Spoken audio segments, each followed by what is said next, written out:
Hey everyone, welcome back to Direct Focus. We are continuing our adventure through the directorial career of the incredible Steven Spielberg. The last two episodes brought us two monumental movies for cinema history as well as Spielberg's career as a director, Jaws and Close Encounters of the Third Kind. This week, we will be tackling Spielberg's slapstick 1979 comedy, 1941.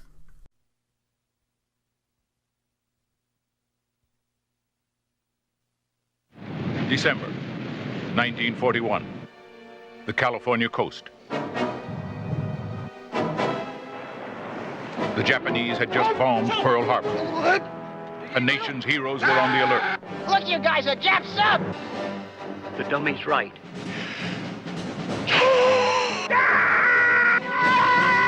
California could be next. Who did I shoot there? I don't know! This is war. Oh, God. A country's honor was at stake. The lives of millions would be protected by a brave few. This is their story. Excuse us, ma'am. From the director of Jaws and Close Encounters of the Third Kind, Stop that plane! the most explosive comedy spectacular ever filmed. What the hell do you people think you're doing? Dan Aykroyd, Ned Beatty, John Belushi, Lorraine Garrett, Murray Hamilton, Christopher Lee, Tim Matheson, Toshiro Mifune, Warren Oates, Robert Stack, Treat Williams. I can assure you, there will be no bombs dropped here.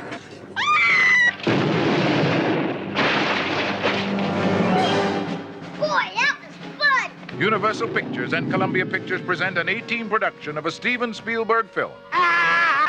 1941. Sayonara, sucker! This is an odd one. To make light of anything having to do with World War II from a man who battled with his Jewish heritage and made historically significant and important movies like Schindler's List and Saving Private Ryan, not to mention his hand in the Band of Brothers miniseries, little odd. Spielberg didn't write 1941. The screenplay was written by Bob Gale and Robert Zemeckis. If these aren't household names for you by now, they soon will be. Spielberg wasn't even set to direct the movie in the first place. He was supposed to be nothing more than an executive producer.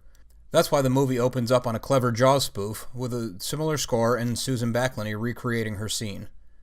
Time will tell as we go through his extensive career, but for now, and I hate to say it, but it looks like Spielberg just isn't that great of a comedic director. In 1941, everyone's in a panic in Los Angeles after the bombing of Pearl Harbor. The residents of LA are convinced that they will be hit next. A wide group of people from all walks of life do their best to get the coastline ready to defend against the Axis powers. The plot for 1941 feels more like a suggestion than the outline of a movie. Sure, that's generally what goes on, but as you watch the madcap capers unfold, it feels more like a bunch of disjointed gags pummeling you in the face for far too long. Some of the gags go so far out of focus that you kind of forget you're watching a movie and not just a sketch comedy show. Big elements of the movie weren't locked down when production started. Cast was added, gags were written and rewritten, and the budget kept ballooning. This disorganization led to a lengthy production with questionable results.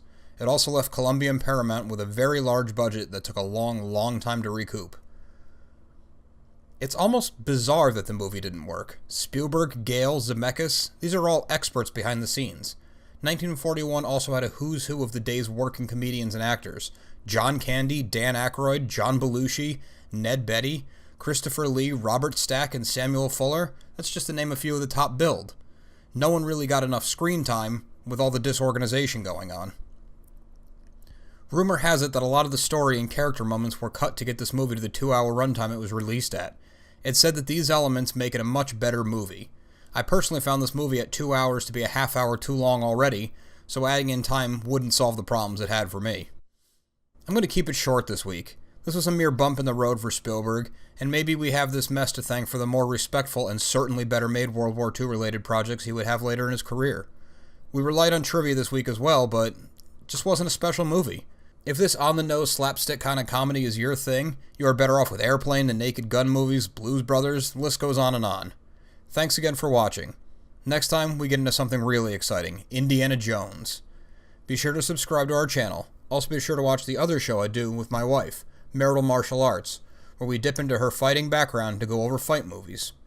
And remember to go to SoWizardPodcast.com and listen to So Wizard Podcast wherever you get your podcasts from.